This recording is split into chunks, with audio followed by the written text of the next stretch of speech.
Knowing something is good for you and wanting to do it are two very different things, but let's get into it.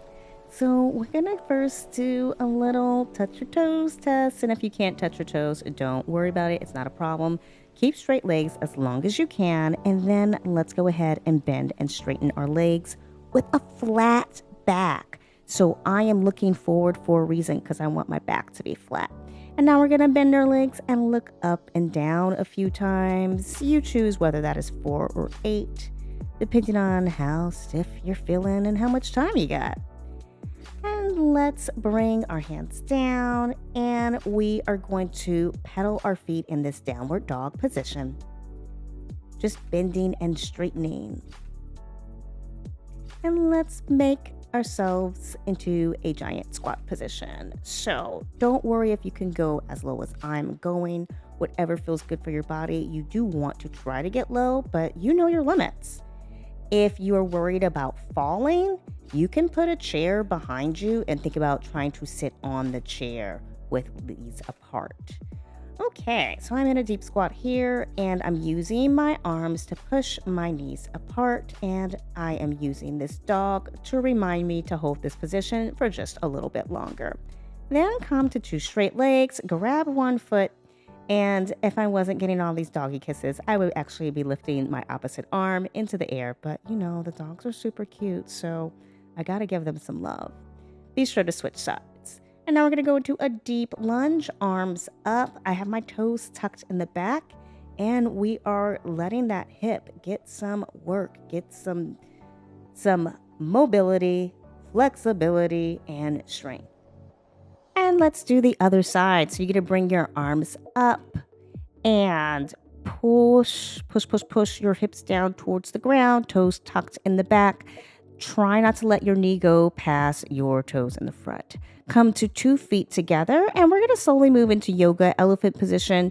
Now, I learned this by bringing your leg up, and they want you to like magically get your arms to go there. That ain't happening. So I like to lean forward after I've brought my leg up. Like I like to make it 2 simultaneously happening actions. So my leg comes up, and I'm going forward, and my feet go under my arch. And if you can extend your leg, great. If not, don't worry about it. You are not out here trying to prove anything to anybody. You are simply doing kind things for your body. And let's go ahead and give a little stretch again towards our toes. You'll probably find you can get a little bit closer to the ground. If you can't get to the ground all the way though, no problem, because we're gonna walk our hands out and then find ourselves in an upward dog position, meaning your legs are not touching the ground. And then you're gonna walk your hands back, keeping your hands flat on the ground for as long as possible, and bend your knees, slowly come all the way up. We are almost done, my friends, so hang in there.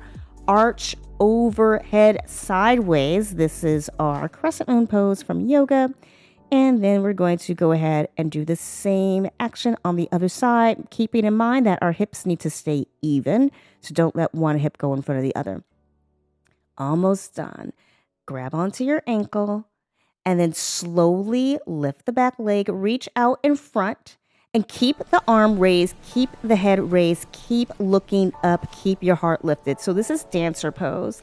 And a lot of times people are falling out of dancer pose because they have their arm low, the head is looking more down or leaning down. That ain't necessary. And people rush into it when grabbing their foot. That's also throwing you off. Keep your hip closed, keep looking up, and think about you're reaching out to touch something amazing as your foot is kicking back into your hand. You did it. Whatever you did is fine. Like if you stumbled and tumbled, it's okay. As long as you didn't hurt yourself, don't hurt yourself. Now we're going to lean over flat back for yoga pyramid. And my back toes, I'm trying to get them facing the same direction as the front toes. I've bent my back leg, and hopefully you will too. Now, this is a functional therapy move that I learned that I'm loving. Have your toes facing in, your knees facing in. Your stomach is touching your thighs. One arm is reaching up towards the sky. You're going to feel it in your back. Okay, we got to do the same thing with the other side of the body.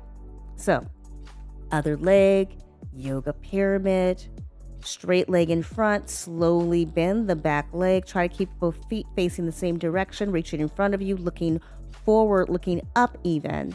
And now turn your toes in, your knees in, stomach on thighs, and then reaching up with one arm, looking up. So don't look down. Your spine will thank you. And now interlace your fingers behind your back. In my teen yoga class, we like to call this ostrich pose. Your head is down. You're letting gravity just do its thing with your arms, and your legs are straight. Don't lock your knees though. Bend your knees slowly, come up, and roll those shoulders. Now, one of my favorite moves from when I used to do hot yoga, bring those fingers together and arch backwards. You don't have to bend back as far as I'm bending. Just whatever your body will allow is fine. And yes, it's an even position, so we're just going to do this one more time because there's no other side of the body, but 2 goes is good. And you may find you can even bend a little deeper the second time around. So your lower back should be feeling pretty good. Your hips should be feeling pretty good. Things might be feeling looser, a little longer. And we're going to go ahead and get a little squat action in here right now.